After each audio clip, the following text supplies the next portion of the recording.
Hello and welcome to today's 5-minute life hack. Today we are going to talk about drama. Some of you know I have a 16-year-old daughter, and she's grown up with 4 brothers. So she's not the typical 16-year-old teenage girl. So she is around many girls her age, and it's been fascinating over the last year to hear the conversation around drama come up and expand and grow quite a bit, which we haven't had a lot of those conversations in the house with our couple teenage boys. Now maybe they were just oblivious, maybe they just let it slide. I don't know what it was, but we're definitely talking about a little bit more. So this is something we've been talking about a little bit in our house. My wife and I have been talking about it, and we thought we'd start out talking like this. Who loves drama? Now, everybody on the planet would argue they do not like drama. And they can point right to who causes drama in their life, in-laws or certain friends or coworkers, or maybe it's teenagers, there's all sorts of different things. But my wife had the really interesting insight that some people seem to attract drama. It comes to certain people more than others, and they are the people sometimes who profess to hate drama the most, but yet somehow it's always following them. Uh, anyway, it was fascinating to talk through. I think it's a very wise insight. So I found this quote that kind of backed that up a little bit. It says, drama does not just walk into your life. Either you create it, invite it, or associate with it.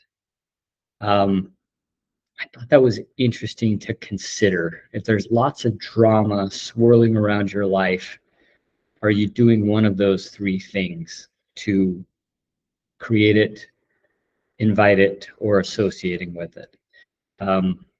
Something to consider, similar to kind of energy vampires that we've talked about before, but a little bit different. This quote I liked too. There's a couple different, as you read about different philosophies and different ideas about how to deal with drama or things like that. There's generally 2 rules of thought. Here's one, and then I'd like to talk about the other a little bit. But this one says, just because some people are fueled by drama doesn't mean you have to attend the performance. So this school of thought says, if people are being dramatic, your life is just going to be better distancing yourself and leaving, staying away from those people. And in some cases, I 100% think that is the right call. Just either address it, try to work through it, figure it out. Sometimes you get to a point where you just have to distance yourself, set boundaries, all those types of things. The other school of thought is a little bit different, and I think a lot deeper and harder. This sounds a lot more like Stoicism and how we transform ourselves to be better than the drama.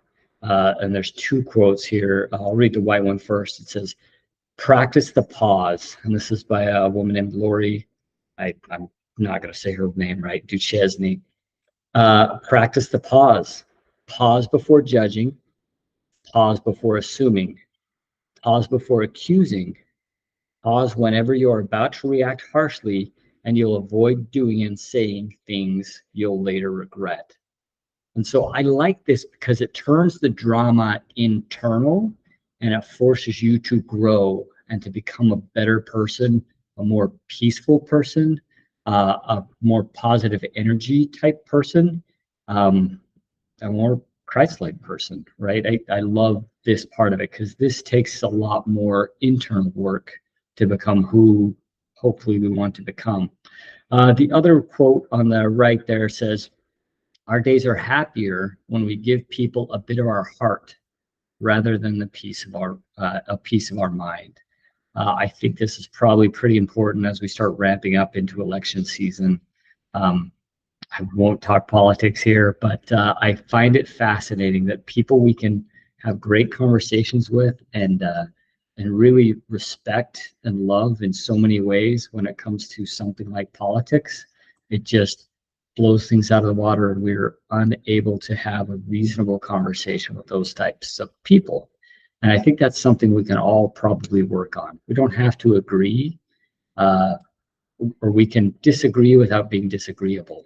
So anyway, I think those 2 points were really, really good about how we want to be internally in the face of drama, and how do we react to it, and how do we better ourselves. So anyway, I like that a lot. Something we're talking about in my household a little bit, and might touch on a few of the rest of you as well. So anyway, have a wonderful day. Go make an impact, and practice the pause this week. Pause before reacting. Rethink about it. Think about it from the other person's perspective. Less judgment, more heart will do a lot of good. Anyway, hope all is well. Thank you.